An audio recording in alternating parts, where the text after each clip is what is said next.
पहला तो बड़े आत्मविश्वास के साथ सफेद झूठ बोलना कोई भी, और दूसरा एक सूरत बना के ये सिद्ध करना कि पूरी दुनिया जो है उनके पीछे पड़ी हुई है।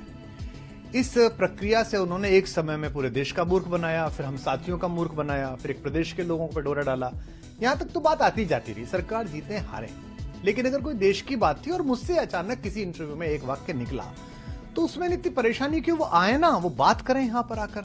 तो उन्होंने एक बार भी ये नहीं कहा। मैं तो ये पूछना चाहता हूं भाई, आपको तो किसी ने टेररिस्ट नहीं कहा, पर हां आप मुझे ये बताइए, देश को बताइए कि क्या पिछले चुनाव में आपके घर पर टेररिस्ट एसोसिएशन से सिंपैथी रखने वाले लोग, बात कराने वाले लोग आते थे या नहीं थे? जब मैंने उस पर आपत्ति उठाई थी तो पंजाब की मीटिंग से मुझे बाहर कर दिया गया था, नहीं कर दिया गया था। और मैंने एक दिन रंगे हाथ पकड़ी थी घर पे मीटिंग, बाहर एक प्रहरी भी खड़ा था कि नहीं नहीं अंदर मीटिंग चली, मैंने उसको धक्का दिया, हरियाणा का प्रहरी था वो, राइट साइड हट।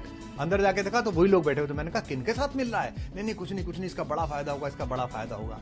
तो वो ये बताएं, वो ये बताएंगे नहीं, बाकी सब वो तरह तरह के आरोप प्रत्यारोप करते रहेंगे। दूसरा, वो किसी प्लेटफॉर्म पे आके बहस क्यों नहीं करते हैं? मुझे वो कह रहे हैं कि कवि है, हास्य कवि है। अरे भैया मैं तो पढ़ा लिखा हूं, थ्रू आउट फर्स्ट क्लास हूं, गोल्ड मेडलिस्ट हूं, कॉलेज में पढ़ाया है 17 साल। तुम तो एक ऐसे हास्य कलाकार को लिए घूम रहे हो जिसपे 10वीं 12वीं भी 3 बार में हुई है। तो तुम तो कल वो कोई गड़बड़ कर देगा तो तुम तो कह दोगे वो तो हास्य व्यंग के आदमी है, वो तो हास्य कलाकार है, मैं क्या करूं? देश का मुद्दा है। और कहते हैं जी राहुल गांधी और मोदी जी एक सुर में बोल रहे हैं। राहुल गांधी और मोदी जी एक दूसरे के खिलाफ चुनाव में भीषण वार प्रहार करते हैं, ठीक है जी, खूब एक दूसरे के राजनीतिक दुश्मन है, लेकिन कम से कम उन दो लोगों में, उन दो पार्टियों में यह तमीज तो है कि राष्ट्रीय अखंडता के मामले में एक हो जाएं। राहुल गांधी अपने पिता, अपनी दादी को इसी राष्ट्रीय अखंडता के मुद्दों पर खो चुके हैं, इसी पंजाब में बलि चढ़ चुकी है। प्रधानमंत्री कश्मीर से लेकर कन्याकुमारी तक भारत का संविधान इकसार कर चुके हैं। तो वो चुनाव में तो लड़ रहे हैं, वो कहां बनना चाह रहे हैं? भारत में मुख्यमंत्री, भारत में प्रधानमंत्री। तुम्हारा तो प्लान, तुम्हारे मुंह से निकलती कैसे हैं बातें, बोलते कैसे हो?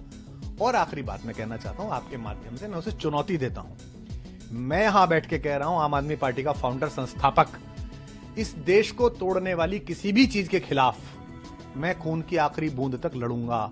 वो ये कह दे कि मैं खालिस्तान के खिलाफ लड़ूंगा, वो ये कह दे कि मैं खालिस्तानियों के खिलाफ लड़ूंगा, एक खालिस्तानी पनपने नहीं दूंगा, दिल्ली में नहीं पनपने दूंगा, किसी राज्य में नहीं पनपने दूंगा, खालिस्तान मेरे खून की आखिरी बूंद के बाद भी साकार नहीं हो पाएगा, ऐसा बोल दे। एक बार बोलेगे ना, क्या चुनाव करता है? इतनी बात कहने में क्या दिक्कत है कि मैं खालिस्तान के खिलाफ हूं? मैं कह रहा हूं मेरे खिलाफ तो प्रोपेगेंडा आपने वैश्विक करा दिया, पंजाब में चुटकुले कवि सम्मेलनों के वायरल करवा दिए, पर अब जब ये लोगों को बात पता चली कि तुम्हारा बेसिक इंटेंशन क्या है, तो कह रहे नहीं मैं तो ऐसा हूं और मेरे पीछे पड़ गए। ये विक्टिम कार्ड बहुत खेल लिया, मैं तो गरीब आदमी हूं, मैं तो फला आदमी हूं। बात निकलेगी तो जरा दूर तलक जाएगी। सर वो अपने आप को तो कह रहे हैं कि मैं असली भगत सिंह का चेला हूं, ये बात वो कहते हैं। भगत सिंह किसके लिए लड़ रहे थे? देश की आजादी के लिए।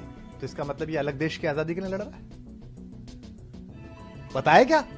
कम से कम भगत सिंह के नाम को कलंकित मत करें। खैर ये राजनीतिक बात है, ज्यादा नहीं होनी चाहिए, मुझे इतना ही कहना था। बहुत धन्यवाद। एक सवाल है सिर्फ, क्योंकि मैंने आम आदमी पार्टी के कई नेताओं से बात करने की कोशिश की, फोन पर तो उन्होंने बात दिया, समय नहीं दिया। उनका ये कहना है कि कुमार विश्वास साहब का पॉलिटिकल एजेंडा है, वो ये बताएं कि वो किस पार्टी में हूं मैं? 2016 के आखिर में लड़ाई हुई, किस पार्टी में हूं मैं आम आदमी पार्टी से निकाला गया हूं, मैंने इस्तीफा दिया है। जो आदमी कहता था स्वराज से पार्टी है, वो जब से पार्टी बनी है तब से खुद ही अध्यक्ष बना बैठा है अपनी जेब में। और आम आदमी पार्टी के दूसरे तीसरे चौथे नंबर वाले कार्यकर्ताओं को बता दूं, ज्यादा ख्वाब मत पालो, अब दामाद जी आने वाले हैं, अब बहन जी आने वाली हैं, ये वहीं ले जाएगा और लोगों को जस्टिफाई कराएगा उन चेलों को, चिंटुओं को। जो स्वराज का शिरोमणि बनता था, जो संविधान की कसम खाता, उसने अपना ही संविधान बदल दिया कि 3 साल से ज्यादा कोई अध्यक्ष नहीं रहेगा, संयोजक नहीं रहेगा, अपना संविधान खुद बदल दिया, मैं जब तक रहूंगा तब तक रहूंगा। तो मैं किस पार्टी में हूं? मैं भारतीय जनता पार्टी में हूं, कांग्रेस में हूं, टीडीपी में हूं, तेदेपा में हूं, लेदेपा में हूं, किस में हूं मैं? कोई मिलता नहीं तो उसके लिए बोल रहे हैं, उसके लिए बोले। अरे तू इधर उधर की बात न कर भाई, ये बता कि खालिस्तान के विरोध में तेरा क्या स्टेटमेंट है? ये बता कि तेरे घर पे लोग आए थे, आते थे या नहीं आते थे, और बता दे, नहीं तो मैं बता दूंगा। नमस्कार दोस्तों, बीसीआर न्यूज में आपका स्वागत है। मैं हूं आपका होस्ट एंड दोस्त अजय शास्त्री। उम्मीद है आपको ये हमारा वीडियो अच्छा लगा होगा, तो आप इसको शेयर कीजिए और लाइक कीजिए और साथ साथ हमारे चैनल को सब्सक्राइब भी कीजिए। जी हाँ, ऐसे ही नए वीडियो के साथ फिर आपके साथ हाजिर होंगे। तब तक के लिए आपसे अलविदा लेते हैं। भारत माता की जय, वंदे मातरम। जय हिंद दोस्तों।